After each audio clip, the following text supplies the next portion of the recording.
चलिए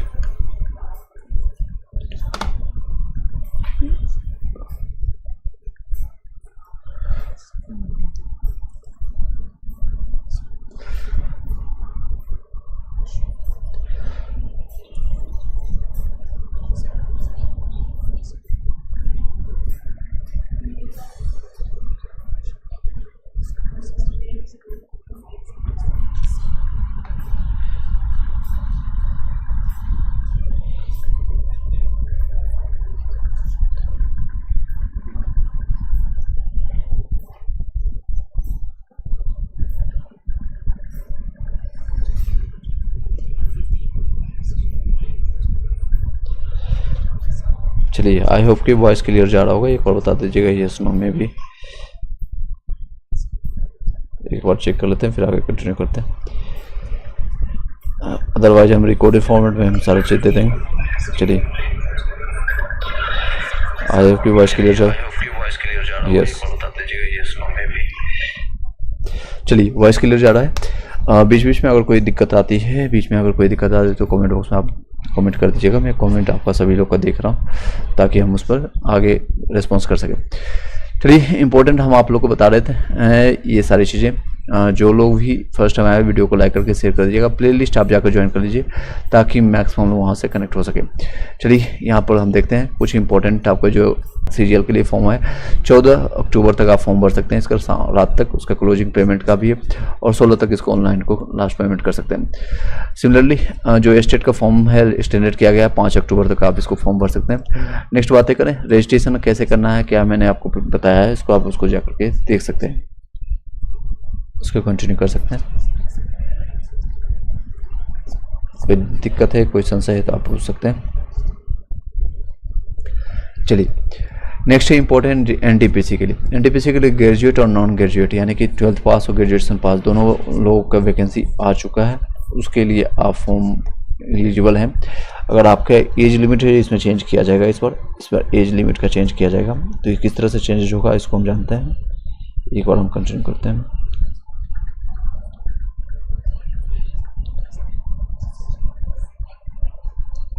चलिए क्या क्या इंपॉर्टेंट पॉइंट है जानते हैं। पहली बात तो ये 21 अक्टूबर से ये फॉर्म भरा जाएगा और नॉन ग्रेजुएट वाले यानी 12th पास वाले जो 28 अक्टूबर से फॉर्म भरा जाएगा।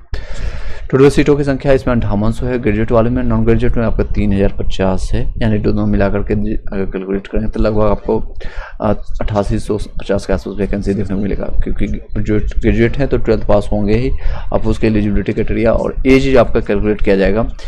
इसमें आपको बताने का है 1 जनवरी 2026 से कैलकुलेट किया जाएगा। ये आपका दे सकते हैं, ये आपका आरआरबी में मेंशन किया गया है। इस तरह से आप लोग तैयारी में आप लगे रहिए। जिन लोगों का सिलेक्शन अभी नहीं हुआ किसी कारण से तो वो लोग फॉर्म भर सकते हैं। सेम चीज़ें हैं यहाँ पर। टोटल आपका जो है एज लिमिट यहाँ पर देख सकते हैं, यहाँ पर दिया गया 18 से 33 तक और आपका नॉन ग्रेजुएट में 18 से लेकर के 30 तक एलिजिबिलिटी क्राइटेरिया। चलिए टॉपिक पर चलते हैं, मेन टॉपिक पर। AEDU के बारे में बताया आपको लगभग 10 लाख लोगों ने फॉर्म भरा है। तो उसमें कंपटीशन आपको नेक टू नेक रहेगा यानी कि बहुत ज़्यादा कंपटीशन आपको देखने को मिलेगा। और बैकअप चैनल के बारे में मैंने आपको बताया कि आपको @BPSC GKGS को आप जाकर सब्सक्राइब कर लीजिए। मैं बेल घंटी आपको यहाँ पर जो है हैंगआउट पर दे देता हूँ ताकि मैक्सिमम लोग यहाँ से कनेक्ट कर सकें। यहाँ पर देख सकते हैं थोड़ा ट्रबल आ रहे हैं, एक्सपीरियंस बफरिंग अगर आती है कोई दिक्कत आती है तो आप लोग बताइएगा। चलिए टॉपिक पर स्टार्ट करते हैं। कल के डेट में मैंने आपको फिजिक्स का मैंने आपका 2 टॉपिक कंप्लीट करा दिया है। 2 टॉपिक आपका कंप्लीट हो चुका है। तीसरा टॉपिक हम स्टार्ट करने जा रहे हैं और तीसरा टॉपिक आपका यांत्रिकी जिसको इंग्लिश में कहते हैं मैकेनिक्स। ओके, गति बल और गुरुत्वाकर्षण के बारे में जानेंगे। गति क्या क्या चीज़ जानेंगे तो गति बल और आपका गुरुत्वाकर्षण के बारे में चर्चा करेंगे। इंग्लिश मीडियम में ध्यान दीजिएगा, इसको मोशन फोर्स और ग्रेविटेशन के बारे में इसको जानेंगे। यांत्रिक भौतिकी की वह शाखा है जो बल की क्रिया के तहत किसी वस्तु की गति का अध्ययन किया जाता है। किसको कहते हैं तो यांत्रिकी भौतिकी यानी कि फिजिक्स का वो शाखा है branches of where we can learn और यानी बल की प्रक्रिया के तहत किसी वस्तु की गति यानी मोशन के बारे में हम जानने की कोशिश करते हैं, अध्ययन करते हैं, स्टडी करते हैं। यांत्रिकी मैकेनिक्स जो है आपका एक तो स्टैटिक हो सकता है, शुद्ध गतिकी हो सकता है या गतिकी हो सकता है। इस तरह से 3 डिवाइडेड में बांटा गया है। तो किस तरह से करना है तो एक आपका तीनों को डिस्क्राइब करते हैं। कोई डाउट है तो आप लोग बताइएगा, कमेंट में आप लोग बताइएगा। चलिए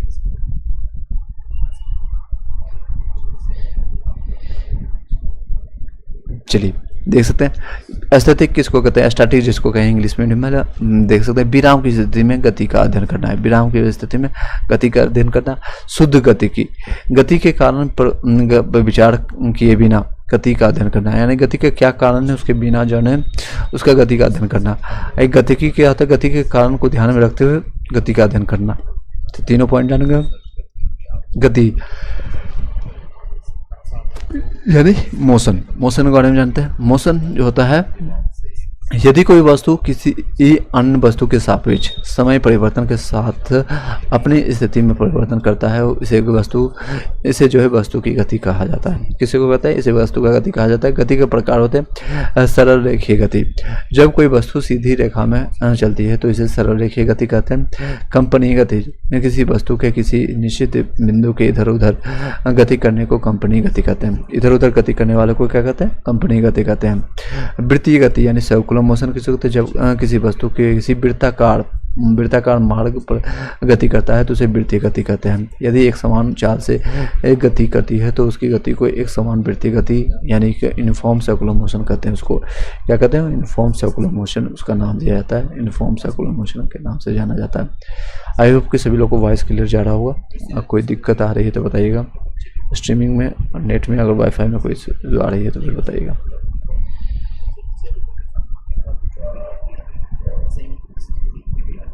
चलिए, आई डोंट थिंक कि कोई दिक्कत आ रही होगी। कोई इशू आता है तो आप साथ ही साथ आप इन्फॉर्म कीजिएगा। चलिए नेक्स्ट टॉपिक पर स्टार्ट करते हैं। नेक्स्ट है आपका वक्रीय गति, यानी सत्य गतिमान हो तब ये एक आपको वक्रीय में आपका आधार पर गति के प्रकार है। एक विमीय गति, एक सीधे रेखा में किसी पिंड पर जाता है। एग्जाम्पल में आप कहिए सीधी सड़क पर कार की गति स्वतंत्र रूप से गिरने से संबंधित है। सीधी सड़क पर जो है कार की गति या स्वतंत्र रूप से गिरने, आपको जो एग्जाम्पल है एक विमीय गति कह सकते हैं। द्विविमीय आपको जो है जिसको 2 डायमेंशन कहते हैं। 2 डायमेंशन आपको जो है यानी 2 विमीय गति, समतल में पिंड की गति को 2 विमीय गति कहते हैं। एग्जाम्पल में एक वृत्तीय मोड़ पर कार की गति, बिलियर्ड बॉल की गति। एग्जाम्पल याद रखिएगा, एक वृत्तीय मोड़ पर, वृत्तीय मोड़ पर क्या होता है, 2 बीम की जरूरत पड़ती है, एक एक्स एक्सिस एक वाई बॉल की गति।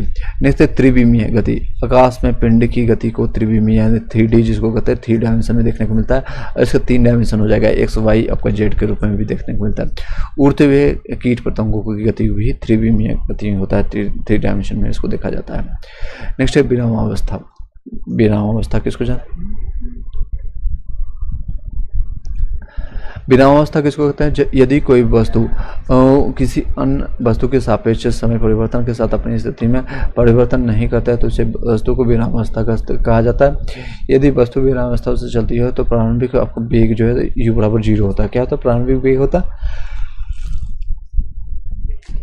विरामावस्था में जो है प्रारंभिक वेग आपका जो है u आपका 0 होता है। नेक्स्ट आपका यदि विरामावस्था में रुकती है तो अंतिम वेग आपका जो है अगर रुक जाती है तो v बराबर 0 होता है। अगर स्टार्टिंग में आपका जो है वेलोसिटी 0 होता है और अंत वाला जो है अगर वेलोसिटी आपका रुक जाता है तो आपको आपका v 0 होगा। u 0 कब होगा, जब आरंभिक होगा, प्रारंभिक है जिसको कहते हैं स्टार्टिंग।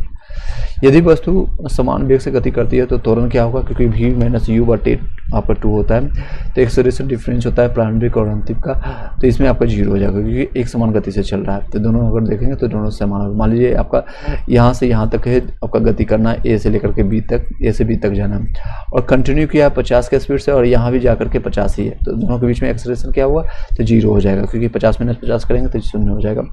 नेक्स्ट है अदिश राशियाँ किसको कहते हैं, जिन राशियों में केवल परिणाम हो यानी मैग्नीट्यूड हो, सिर्फ इंग्लिश मीडियम वाले ध्यान दीजिएगा, सिर्फ क्या हो मैग्नीट्यूड हो और दिशा नहीं हो तो इसमें इसको क्या कहते हैं, अदिश राशि कहते हैं। अदिश राशि। सदिश राशियाँ क्या होते हैं, वे राशि जिनमें परिणाम के साथ साथ दिशा भी होती है। क्या होता है, दिशा होता है, सदिश राशि कहलाते हैं। सदिश राशि और अदिश राशि में आपका एग्जाम्पल पूछा जाता है जनरली, तो देख सकते हैं अदिश राशि जिसमें आपका सिर्फ मैग्नीट्यूड चेक किया जाता है। आपका जैसे एग्जाम्पल में समय, दूरी, चाल, कार्य, ऊर्जा, शक्ति, ये सारे जो है अदिश राशि के एग्जाम्पल हैं। कौन कौन सा है फिर से बता देते हैं, समय, दूरी, चाल, कार्य, ऊर्जा, शक्ति, लंबाई, आयतन, अंश, सन्निहित क्षेत्रफल, द्रव्यमान। आपका द्रव्यमान जो आपको है अदिश राशि में आता है। इसका एग्जाम्पल है क्या है, अदिश राशि है। अदिश राशि है। नेक्स्ट तापमान, जिसको टेम्परेचर कहें, या उष्मा, द्रव्यमान, विद्युत धारा, ये सारे एग्जाम्पल किसके हैं? तो इसके धारा एग्जाम्पल हैं, तो अदिश राशि के एग्जाम्पल है। नेक्स्ट है सदिश राशि, जिसमें मैग्नीट्यूड भी रहता है और साथ साथ डायरेक्शन भी देखने को मिलता है। जैसे आपका एग्जाम्पल में बल हो गया, विस्थापन, वेग, त्वरण, भार, बल, संवेग, विद्युत धारा, घनत्व, विद्युत क्षेत्र, विद्युत तीव्रता और चुंबकीय क्षेत्र, ये सारे एग्जाम्पल किसका है? तो सदिश राशि के। इंग्लिश में ध्यान दीजिएगा सारे जो टर्म, जैसे आपका टाइम हो गया, डिस्टेंस हो गया, स्पीड हो गया, वर्क हो गया, एनर्जी हो गया, वर्क हो गया, लेंथ हो गया, वॉल्यूम हो गया, एंड एरिया हो गया, डेंसिटी हो गया, okay, pressure, temperature, energy, heat, mass. इसी तरह से आप इसको इंग्लिश में ट्रांसलेट कर सकते हैं। यहाँ पर फोर्स हो गया, डिस्टेंस हो गया, डिस्प्लेसमेंट हो गया, वेलोसिटी हो गया, तो एक्सेलरेशन हो गया, एंड वेट हो गया, मोमेंटम हो गया, एंड आपका इलेक्ट्रिक करंट हो गया, एंड इलेक्ट्रिक फील्ड हो गया, एंड नेक्स्ट है इलेक्ट्रिक मैग्नेटिक फील्ड। विद्युत धारा किसको कहते हैं? तो इसके बारे में चर्चा करते हैं। विद्युत धारा में परिणाम और दिशा दोनों होते हैं। ये अदिश राशि है क्योंकि ये सदिशों के योगफल का नियम का पालन नहीं करता। एक चीज़ और इसमें, जब आप फिजिक्स, केमिस्ट्री या फिर आप एस सी वर्मा को आप पढ़ेंगे या फिर कहीं भी कोई अच्छे बुक को एनसीईआरटी को पढ़ेंगे तो उसमें मेंशन किया गया सदिश राशि के 3 गुण होना जरूरी है। एक तो मैग्नीट्यूड होना चाहिए, डायरेक्शन होना चाहिए, और साथ ही साथ जो है त्रिभुज के तीसरे नियम को फॉलो करता है, क्योंकि यह योग के जो है ये सदिशों के योग के नियम का पालन नहीं करता, इसलिए आपका विद्युत धारा जो है अदिश राशि में माना जाता है। दूरी, यदि जो है दूरी तय, विद्युत धारा, चलिए दूरी जो आपका है गति करती हुई वस्तु द्वारा तय किए गए संपूर्ण मार्ग की लंबाई को दूरी कहा जाता है। दूरी एक अदिश राशि है, दूरी को सदा धनात्मक कहा जाता है। विस्थापन, किसी वस्तु की अंतिम स्थिति या प्रारंभिक स्थिति के बीच में न्यूनतम दूरी को विस्थापन कहते हैं। जैसे आपको मान लीजिए हमको ए से आपके घर से लेकर के स्कूल तक जाना है, तो इसके जाने का रास्ता मान लीजिए यहाँ तक गए, फिर आपका यहाँ से स्कूल बी तक गए, ये आपका स्कूल यहाँ पर है, तो न्यूनतम दूरी जो आपको यहाँ से यहाँ तक माना जाएगा। मान लीजिए आपका 3 है और ये आपका 4 है, तो दोनों मिलाकर के कैलकुलेट करेंगे इस तरह से, तो यहाँ 7 आएगा, लेकिन न्यूनतम दूरी हम डिस्टेंस यहाँ पर मेजरमेंट करेंगे तो ये आपका है 5 हो गया। त्रिभुज के त्रिकोण नियम को भी फॉलो कर रहा है, तो आपका ये आंसर सही होगा। नहीं तो ये विस्थापन आपका कहलाता है, ये डिस्प्लेसमेंट। लेकिन अगर दूरी अगर बात करेंगे तो दूरी आपका होगा 7 हो जाएगा, 3+4 आपका कैलकुलेट किया जाएगा और आपका यहाँ तक स्कूल पहुँच पाएंगे। नेक्स्ट, दूरी और विस्थापन के बीच में तुलना करेंगे तो परिणाम उनके मामले में दूरी जो हमेशा बड़ा होता है। देख सकते हैं दूरी मैंने आपको एग्जाम्पल बताया विस्थापन से बड़ा होता है। नेक्स्ट आपको बातें करें, गतिमान वस्तु के लिए दूरी कभी ऋणात्मक या शून्य नहीं हो सकती। गतिमान अगर वस्तु है, वस्तु अगर चल रही है तो कभी भी वो शून्य या फिर निगेटिव नहीं होगा सकता है। विस्थापन हो सकता है आपका ग्रेटर देन 0, परंतु आपको जो है विस्थापन या तो ग्रेटर देन 0 या इक्वल टू 0 लेस देन आपको 0 है। गतिमान वस्तु के लिए दूरी समय के साथ कभी कम नहीं हो सकती है, जबकि विस्थापन हो सकती है। चाल किसको कहते हैं? किसी वस्तु द्वारा इकाई समय में तय की गई दूरी को तय की गई दूरी के मान को उस वस्तु की चाल कहते हैं। चाल बराबर होता है दूरी बटे समय होता है, एक अदिश राशि है, इसका मात्रक मीटर प्रति सेकंड होता है। औसत चाल किसको कहते हैं? Average velocity. एवरेज वेलोसिटी तय की गई कुल दूरी या फिर एवं दूरी तय करने में कुल समय के अनुपात को औसत चाल कहते हैं। क्या कहते हैं? तय की गई कुल दूरी एवं दूरी तय करने में लगे कुल समय को आपको अनुपात को क्या कहते हैं? औसत चाल कहते हैं। नेक्स्ट आपका औसत चाल का फॉर्मूला हो गया, तय की गई कुल दूरी अपन दूरी तय करने में कुल लगा समय, कितना समय लगा है आपका, तो उसको कहते हैं औसत चाल। चाल का मापन जो होता है स्पीडोमीटर द्वारा किया जाता है। याद रखिएगा इसको, स्पीडोमीटर। ये आपका ग्रुप डी में और रेलवे, एनटीपीसी में, जेई में भी इस बार क्वेश्चन पूछा गया। जेई में स्पीडोमीटर से क्या मेजरमेंट किया जाता है? तो आपका कार की चाल या चाल का मापन किया जाता है, स्पीड को मेजरमेंट किया जाता है। नेक्स्ट है यादृच्छिक गति। यादृच्छिक गति किसको कहते हैं? यादृच्छिक आपका गति, चलिए यादृच्छिक गति किसको कहते हैं? यादृच्छिक आपका गति उसको कहते हैं ये जब किसी वस्तु की गति निश्चित दिशा में नहीं होती है, फुटबॉल मैदान में खिलाड़ी की गति के समान होती है, तो इसे यादृच्छिक गति कहलाता है। वेग, वेग एकांक समय में किसी वस्तु द्वारा तय किया गया विस्थापन उस वस्तु का वेग कहलाता है। वेग एक सदिश राशि है। वेग बराबर विस्थापन अपन समय होता है। वेग का मात्रक मीटर प्रति सेकंड है। कोणीय विस्थापन, वृत्तीय गति के अधीन कोई वस्तु अपनी प्रारंभिक स्थिति के सापेक्ष जितने कोण घूम जाती है उसे कोणीय विस्थापन कहा जाता है। उसको क्या कहते हैं? कोणीय विस्थापन के नाम से जानते हैं। उसको कोणीय विस्थापन के नाम से जाना जाता है। कोणीय विस्थापन के नाम से जानते हैं। कोणीय वेग बराबर जो एक कोणीय वेग एक सदिश राशि है, ये भी वेक्टर क्वांटिटी है। कोणीय वेग आपको जानते हैं। वृत्तीय मार्ग पर गति करते हुए कण के कोणीय विस्थापन के में परिवर्तन की दर को कण को कोणीय वेग कहते हैं। वृत्तीय मार्ग पर गति करते हुए कण के कोणीय विस्थापन को परिवर्तन को उस कण का कोणीय वेग कहते हैं। कोणीय वेग बराबर होता है विस्थापन अपॉन कोणीय विस्थापन अपॉन टी के रूप में del theta upon del T के नाम में जाता है। कोणीय वेग एक सदिश राशि है। इसका मात्रक होता है रेडियन प्रति सेकंड होता है। क्या होता है? ये आपका जो है रेडियन प्रति सेकंड के रूप में जानते हैं। देख सकते हैं ये आपका न्यूमेरिकल क्वेश्चन है। यहाँ तक किसी को कोई डाउट है तो बताइएगा। यहाँ तक किसी को क्वेश्चन से डाउट है तो बताइएगा।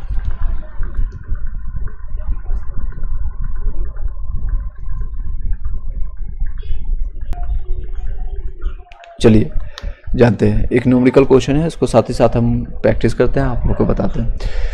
रमेश नाम का एक कोई है जो कि 180 मीटर के एक मैदान पर दौड़ता है। कितना है? तो 180 मीटर के मैदान पर दौड़ता है। वो एक सीधे राह तक आपका 360 मीटर को 2 मिनट में तय करती है। यानी 1 मिनट में कितना 180 मीटर वो ट्रेवल करता है। तो रमेश की औसत चल और औसत वेग का पता कीजिए। तो देख सकते हैं इसका एग्जाम्पल देखते हैं, इसका सॉल्यूशन। रमेश 2 मिनट में आपका इतना डिस्टेंस ट्रेवल करता है, तो 2 मिनट में आपका जो है कितना विस्थापन होता है? विस्थापन आपका 0 होगा क्योंकि वापस वहीं पर आ जाता है। औसत चाल बराबर होता है कुल दूरी अपन कुल समय। तो कुल दूरी आपका 360 है और मिनट इसको लगा 2 मिनट, तो इसका निकल के आ जाएगा। इसको मिनट निकालेंगे, मिनट से डिवाइडेड करेंगे तो आपको 60 से मल्टीप्लाई कर देंगे, तो ये आपका आ जाएगा 120 या फिर 0 कैंसिल कर दीजिए। आपको 6 दूनी 12, 12 से इसको 3 बार में काटेंगे तो 3 मीटर प्रति सेकंड आ जाएगा। औसत अगर वेग की बात करें, एवरेज वेलोसिटी जिसको कहते हैं, कुल विस्थापन अपन कुल समय। कुल विस्थापन आपका जो है विस्थापन हुआ ही नहीं, 0 है क्योंकि विस्थापन आपको 2 मिनट में वापस आ जाता है अपना। रमेश 100 मीटर के दौर पर आपका दौड़ता है, सीधी रास्ते के साथ एक छोर से दूसरे छोर पर जो है इतना मीटर में तय करती है। रमेश की औसत चाल औसत वेग आपका 0 हो जाएगा। ठीक है, औसत चाल रहेगा। औसत आपका जो है चाल आपका कितना है? 3 मीटर प्रति सेकंड से आपका दौड़ रहा है, बस उसकी वेलोसिटी आपका कम है, यानी औसत जो है आपका जो एवरेज वेलोसिटी 0 होगा। त्वरण के बारे में बहुत सारे क्वेश्चन आते हैं, तो इसको जानते हैं। त्वरण यानी इसको इंग्लिश में कहते हैं एक्सेलरेशन। क्या कहते हैं इसको? इंग्लिश में एक्सेलरेशन कहते हैं। एक्सेलरेशन के नाम से जानते हैं, याद रखिएगा। क्या कहते हैं? स्मॉल ए से डिनोट करते हैं, तो याद रखिएगा। वेग में परिवर्तन की दर को आपको त्वरण कहते हैं। वेग में परिवर्तन rate of change of velocity is called acceleration कहा जाता है। इंग्लिश मीडियम वाले ध्यान देगा। त्वरण बराबर होता है वेग में परिवर्तन अपन समय के नाम से जानते हैं, v minus u upon T के नाम से जानते हैं। वेग में दिशा में धनात्मक जो है त्वरण जो है धनात्मक, वेग में विपरीत दिशा में जो है इसको ऋणात्मक होता है। अगर वेग की दिशा जो है पॉजिटिव में जाता है, मान लीजिए वेलोसिटी इस दिशा में जा रहा है सिर्फ, और अगर आपका निगेटिव डायरेक्शन में जा रहा है तो आपका त्वरण जो है नेगेटिव में है। इसमें आपका ए जो होता है पॉजिटिव में आ जाएगा, इसमें आपका नेगेटिव में आपका ए आ जाएगा। त्वरण जो है सदिश राशि है क्योंकि इसमें मैग्नीट्यूड भी होता है, डायरेक्शन भी होता है, इसलिए और त्रिभुज के आपका ट्रिपल को भी फॉलो करता है। इसका मात्रक होता है मीटर प्रति सेकंड स्क्वायर होता है। मीटर प्रति सेकंड स्क्वायर बीमा होता है LT में पावर -2। इससे संबंधित एक क्वेश्चन है, देख सकते हैं। क्वेश्चन भी आपको न्यूमेरिकल आता है बीपीएससी में, कई जगह एग्जामिनेशन में। TRE वाले भी ध्यान दीजिएगा। एक बस है जो 5 सेकंड में जो है अपनी चाल 80 मीटर प्रति सेकंड से घटा करके क्या करता है? 60 मीटर प्रति सेकंड कर देता है, यानी 20 से जो है 20 मीटर प्रति सेकंड अपना स्पीड घटा देता है 5 सेकंड में। तो बस का त्वरण क्या होता है? बस का त्वरण इसमें देख सकते हैं, ये आपका आ जाएगा 80 माइनस वेग में परिवर्तन बटन कितना किया? तो 80 से 60 किया, तो दोनों का डिफरेंस निकाल देंगे तो ये आपका 20 आ जाएगा। कितने सेकंड में किया? तो 5 सेकंड में किया, तो डिवाइडेड बाय 5 करेंगे तो आपका आ जाएगा आंसर 5 मीटर प्रति सेकंड आ जाएगा। सॉरी 4 मीटर प्रति सेकंड, 4 पर 6 20, इसको कैलकुलेट कर देंगे तो 4 मीटर प्रति सेकंड स्क्वायर। गति के समीकरण, इससे संबंधित क्वेश्चन आता है, भर के क्वेश्चन आता है आपको। v बराबर u प्लस AT, ये फर्स्ट आपका इक्वेशन है। सेकंड है s बराबर u2 plus half AT square, और थर्ड आपका होता है v square is equal to u square plus 2s। तो ये तीनों याद रखिएगा, नोट कर लीजिए अपने अपने नोटबुक में। इससे संबंधित देख सकते हैं क्वेश्चन इस तरह से बनता है। पृथ्वी के गुरुत्व के अंतर्गत गति क्या है? गुरुत्व के अंतर्गत यदि कोई पिंड नीचे से ऊपर की ओर फेंका जाए, अगर नीचे से ऊपर की ओर फेंका जाए तो तब गति का समीकरण इस तरह से देखने को मिलेगा।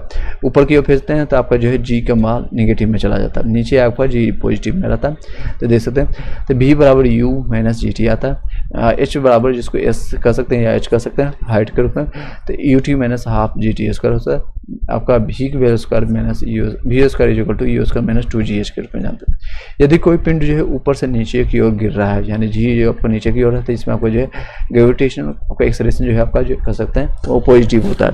तब गति के जो है समीकरण इस तरह से देखने को मिला, v बराबर u प्लस ए टी रहेगा, h बराबर यू टी प्लस हाफ जी टी या half G T square, v square बराबर यू स्क्वायर प्लस 2gh रहेगा। यदि कोई पिंड जो है विरामावस्था में रहेगा, यानी कि जब u स्टार्टिंग जो वेलोसिटी है आपका प्रारंभिक वेलोसिटी 0 हो जाता है, से गिरना शुरू करता है, तो गति का समीकरण क्या होगा, तो आपका u का वैल्यू इसमें 0 हो जाएगा, ये भी 0 हो जाएगा, ये भी टर्म 0 हो जाएगा। तो v बराबर जी आपका h बराबर हाफ जी टी स्क्वायर और B square is equal to 2gh के इस तरह से आपको देखने को मिलेगा। नेक्स्ट है 2 डायमेंशनल, जिसको 2 में गति क्या होता है, आपका मोशन इन 2 डायमेंशन। किसी वस्तु कहा जाता है यदि समय के अनुसार स्थान परिवर्तन में वस्तु की स्थिति को निर्देशित करने के लिए 3 में से 2 निर्देशांक की आवश्यकता होती है। निर्देशांक किसको कहते हैं, तो आपका एक्सिस कहते हैं, जैसे आपका ये एक्सिस का ये वाई एक्सिस हो गया। अगर आपका 3 डायमेंशन की बात करें तो ये आपका एक डायमेंशन में आपको यहाँ पर देखने को मिलेगा। 2 डायमेंशन में जो है आपको प्रक्षेप गति मिलता है और वृत्तीय गति देखने को मिलता है। देख सकते हैं प्रक्षेप गति जिसको प्रोजेक्टाइल मोशन कहते हैं। इसको प्रोजेक्टाइल मोशन ये है किसी पिंड की आपका जो है पिंड को पृथ्वी से आकाश की ओर किसी कण को उछाला जाता है। पृथ्वी के गुरुत्वाकर्षण बल के कारण एक वक्रीय पथ का अनुसरण कर आपका गति करता है, तब वह आपका तब पथ जो है प्रक्षेप गति वक्र या फिर गति प्रक्षेप कहलाती है। प्रक्षेप गति में घर्षण श्यानता वायु प्रतिरोध को नगण्य माना जाते हैं। पहले एग्जाम्पल में बंदूक से चलाई गई गोली, ये प्रक्षेप गति के जो है प्रकार हैं 2। कई तो परोक्ष आपका प्रक्षेप गति होता है, एक क्षेत्रीय आपका गति होता है। परोक्ष प्रक्षेप गति का समीकरण प्रक्षेप का पथ जो है परवलयाकार होता है। क्या होता है, पाराबोलिक होता है। परवलयाकार जिसको कहते हैं प्रक्षेप का उड़यन काल जो होता है कितना होता है, उड़यन काल इसको देखा जाता है। जिस समय में वस्तु हवा में होती है तो उसे उड़यन काल जो के समय के रूप में जाना जाता है। इसका फॉर्मूला होता है T = 2u sin theta upon g, 2u sin theta upon g. u आपका प्रारंभिक जिसको कहते हैं आरंभिक या प्रारंभिक यानी इनिशियल वेलोसिटी इसको कहते हैं। g गुरुत्वाकर्षण के कारण त्वरण है और थीटा = u होगा, क्षैतिज और अक्ष के बीच का कोण होता है थीटा आपका। नेक्स्ट क्षैतिज प्रास जिसको कहते हैं, रेंज जिसको कहते हैं इंग्लिश में। उड़यन काल में जो है किसी वस्तु द्वारा तय की गई क्षैतिज दूरी r बराबर यू स्क्वायर, यहाँ पर देख सकते हैं ये 2 आपका घस के यहाँ आ जाता है यू स्क्वायर और यहाँ एक और 2 आ जाता है, साइन 2 थीटा अपॉन जी होता है। U square sine 2 theta upon g, u square sine 2 theta upon g के रूप में जानते हैं। अधिकतम वेलोसिटी जिसको कहते हैं अधिकतम हाइट अधिकतम ऊंचाई या प्रक्षेप के बिंदु से अधिकतम ऊंचाई है जहां तक एक प्रक्षेप आपका जो है हो सकता है। Capital H = you square sine square theta upon 2g होता है। तो यहाँ सभी जगह 2 देखने को मिलेगा। H में आपका जो है सभी जगह फॉर्मूला याद करने को बता देता हूँ एक तरीका। आपका पहले में r जो है आपका t यानी निकालने के लिए, समय निकालने के लिए सिर्फ 2 आगे में रहेगा, बाकी साइन थीटा अपॉन जी रहेगा, 2u साइन थीटा अपॉन जी। और क्षैतिज में आपको निकालने प्रास यानी रेंज निकालने के लिए यू स्क्वायर और यहाँ पर भी 2 रहेगा, यहाँ पर भी 2 रहेगा, नीचे में कोई 2 नहीं रहेगा। और H वाले में क्या है सभी जगह 2 रहेगा, you square sine square theta upon 2g, sine square theta upon 2g के रूप में जानते हैं। प्रक्षेप के बारे में कुछ आपको महत्वपूर्ण अवधारणा भी है। अधिकतम जो है उड़यन काल जो आपका थीटा बराबर 90 डिग्री पर होगा, क्योंकि थीटा बराबर 90 यहाँ पर जब देखेंगे तो यहाँ पर साइन थीटा 90 डिग्री बराबर साइन 90 बराबर 1 होता है। तो इसलिए अधिकतम उड़यन काल जो आपका टाइम पीरियड आपका थीटा बराबर 90 पर होगा। T = 2u अपॉन जी इसका आ जाएगा, T = 2u अपॉन जी होता है। अधिकतम प्रास जो है आपका रेंज आपको मिलेगा जब आपका थीटा बराबर आपका 45 डिग्री होगा, क्योंकि थीटा बराबर 45 डिग्री का अगर इसे आपको 2 थीटा से मल्टीप्लाई करेंगे तो 90 डिग्री हो जाएगा। तो इसका भी मैक्सिमम वैल्यू आपको 1 आ जाएगा, यू स्क्वायर अपॉन 2g आ जाएगा। अधिकतम ऊंचाई अगर बात करें तो थीटा = फिर इसमें 90 डिग्री होगा, यानी कि टाइम में और ऊंचाई में, टाइम और हाइट में जो है T और H में, T और H देख सकते हैं, इसका लिखना भी आसान होता है। तो T और H दोनों में 90 डिग्री होगा। और R जो होता है आप लोगों को पता है, R के जैसे R का कई एग्जांपल ले सकते हैं आप लोग, रेंज हो गया, राइट हो गया तो इसका वह है थीटा बराबर 45 डिग्री पर, क्योंकि साइन टू थीटा इसमें फॉर्मूला डिपेंड करता है सारी चीज़ें। अधिकतम ऊंचाई और अधिकतम परास के बीच में अंतर कितना होता है? r बराबर 4h आपका को थीटा होता है, r tan theta equal to 4h होता है। इसे याद रख सकते हैं आप, इसको याद रखिएगा। अधिकतम ऊंचाई और अधिकतम आपका परास के लिए, रेंज के लिए थीटा के बीच में कितना संबंध होगा? इसके बीच में संबंध होगा r equal to 4h cot theta होगा। अगर कोट थीटा को tan थीटा में बदलेंगे तो ये आपका 1/tan थीटा होता है इसका, तो ये आपका इधर आ जाएगा r tan theta equal to 4h हो जाएगा, r tan theta equal to 4h। प्रक्षेप गति में ऊर्जा जो है संरक्षित होता है, यानी कि कंजर्व किया जाता है। RHT द्रव्यमान पर निर्भर नहीं करता है। इसमें कोई भी मास देख सकते हैं, कहीं भी मास दिया है, m दिया है, नहीं दिया है, तो इसमें द्रव्यमान पर निर्भर नहीं करता। क्वेश्चन भी आ चुका है कि RHT में जो है द्रव्यमान पर निर्भर करता है कि नहीं करता है, तो नहीं करता है। नेक्स्ट है, इससे संबंधित एक न्यूमेरिकल क्वेश्चन है। 200 ग्राम द्रव्यमान की एक गेंद प्रारंभिक जो है वेग जो है यानी u दिया हुआ 10 मीटर प्रति सेकंड के साथ आपका 30 डिग्री के x अक्ष के साथ प्रक्षेपित किया जाता है, तो गणना करना है, उसका प्रास निकालना है यानी रेंज निकालना है, और हाइट निकालना है यानी h निकालना है, t निकालना है। तो पहले क्या दिया है उसको लिख लीजिए। m का वैल्यू दिया है, इसका कोई यूज नहीं है, और इसका u का वैल्यू दिया है, और आपका बाकी जीत को सभी लोग पता है, थीटा का वैल्यू दिया है 30 डिग्री। इसी से निकाल लीजिए, यहाँ देख सकते हैं निकाला गया।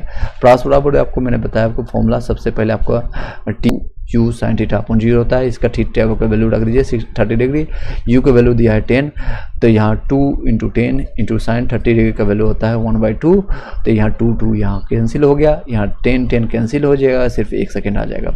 उसके बाद मैंने बताया आपको h निकालने के लिए, सॉरी उसके बाद आप प्रास निकालने के लिए, यहाँ पर सिर्फ एक जगह 2 है, अब यहाँ पर 2 जगह 2 मिलेगा।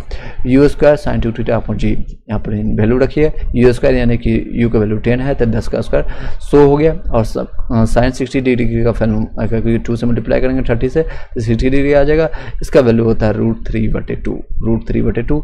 ये तो 10 एक जगह कैंसिल हो जाएगा, तो यहाँ पर 2 और कट जाएगा, तो आपको बचेगा 5, तो 5√3 आ जाएगा। 2 वैल्यू निकाल दिया मैंने।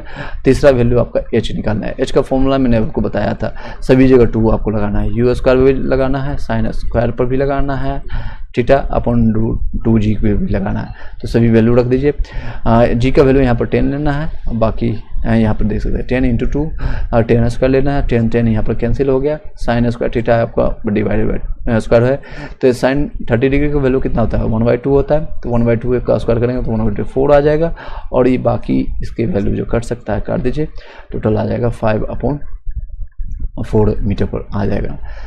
प्रक्षेप गति यानी जिसको कहते हैं क्षैतिज प्रक्षेप गति, या क्षैतिज प्रक्षेप गति का पथ जो होता है वस्तु द्वारा अनुसरण किया जाने वाला पथ जो है आपका पथ जो है आपका परवलयाकार होता है। क्या होता है? पाराबोलिक, जिसको कहते हैं परवलयाकार। जब हम वस्तु को मैक्सिमम 45 डिग्री पर भेजते हैं तो इस तरह से आपको पाथ को फॉलो किया जाता है, इस तरह से आपको, तो ये इसको कहते हैं पाराबोलिक या फिर परवलयाकार के रूप में जानते हैं। इसका उड़यन काल जो होगा, उड़यन काल जिसको कहते हैं टाइम पीरियड, जहाँ पर t = 2h/g होता है, 2h/g, h आपको ऊंचाई होता है।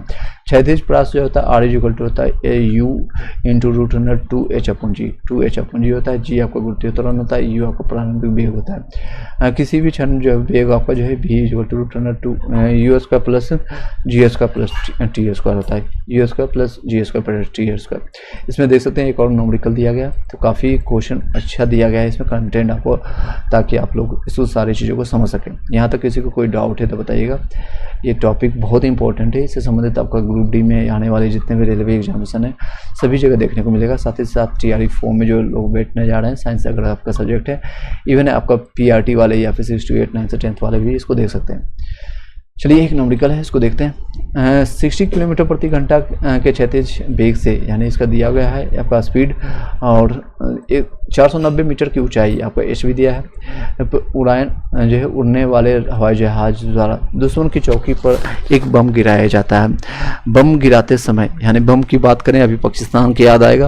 अभी पाकिस्तान को किस तरह से हराने के बावजूद भी पाकिस्तान अपनी हार नहीं मान रहा है, और जो है कप छोड़ जो है आपका कप लेकर के भाग गया। एशिया कप जीतने के बाद भी इंडिया को कप अभी तक मिला है कि नहीं, आप लोग कमेंट बॉक्स में बताइएगा, आप लोग कमेंट बॉक्स में बताइएगा। चलिए, बम गिराते समय जो है आपका हवाई जहाज दुश्मन की चौकी से कितनी दूर होना चाहिए ताकि आपको जो है सीधे निशान पर लगे। इसका फॉर्मूला मैंने आपको बताया था, R=UT होता है। U आपका T का वैल्यू आप पुट कर दीजिए, अभी मैंने बताया था T का वैल्यू √2H/G होगा, तो यहाँ पर पुट कर दीजिए। बाकी putting the value getting the result हो जाएगा। यहाँ पर वैल्यू है आपका 60 किलोमीटर प्रति की स्पीड से चल रहा है। RNB का जो आपको 36 वेग है दिया गया है, और इसको मीटर प्रति सेकंड से कन्वर्ट करने के लिए 5/18 से मल्टीप्लाई करना होता है। 5/18 से मल्टीप्लाई कर दिया इन्होंने, और बाकी H का वैल्यू पुट कर दीजिए। H आपका दिया गया है 490, और बाकी G का वैल्यू आपको यहाँ पर दिया गया है, यहाँ पर दिया गया है, देख सकते हैं G का वैल्यू, यहाँ पर G का वैल्यू दिया गया 9.8। बाकी putting the value and getting the result है, यहाँ देख सकते हैं। यहाँ पहले से 0 हटाइएगा तो एक यहाँ पर 0 आ जाएगा, और ये आपका ये 2 से कट गया, यहाँ पर ये 2 कट गया, यहाँ पर आ गया 100, यानी यहाँ पर आपका वैल्यू आ जाएगा 100। 100 निकालेंगे तो इसका 10 वैल्यू आएगा। ये बाकी यहाँ 8 कट दीजिए, 6 से कट गया ये 3 बार में, और यहाँ पे ये कट गया 6 कट गया 2 बार में, 20 बार 20×60, और ये 3 कट नहीं सकता है तो आपका 5, यहाँ पर ये भी 100, यानी 500/3 आ जाएगा ये आपका। नेक्स्ट है वृत्तीय गति, सर्कुलर मोशन। यहाँ तक किसी को क्वेश्चन से कोई डाउट है तो बताइएगा। चलिए, इस वीडियो को यहीं पर शॉर्ट रखते हैं ताकि मैक्सिमम लोग कनेक्ट कर सकें, और मैं ज़्यादा हैक्टिक नहीं बनाना चाहता हूँ ताकि आप लोग को उतना ही बताएं ताकि याद रह सके। नेक्स्ट वीडियो में हम कंटिन्यू करेंगे और बेहतर टॉपिक से कंप्लीट करेंगे और बेहतरीन ढंग से। चलिए, इस वीडियो को यहीं पर फाइंड अप करते हैं। Thank you so much, have a nice day, all the best आप सभी को लोग को। चलिए, टेलीग्राम ग्रुप में ज्वाइन कर लीजिएगा जो लोग PDF प्राप्त करना चाहते हैं, जो लोग नोट्स प्राप्त करना चाहते हैं। साथ ही साथ मैंने लिंक दिया है दूसरे चैनल का, उसको भी आप क्लिक करके आप जाकर के ज्वाइन कर लीजिएगा ताकि वहाँ से आप लोग को भी कोई दिक्कत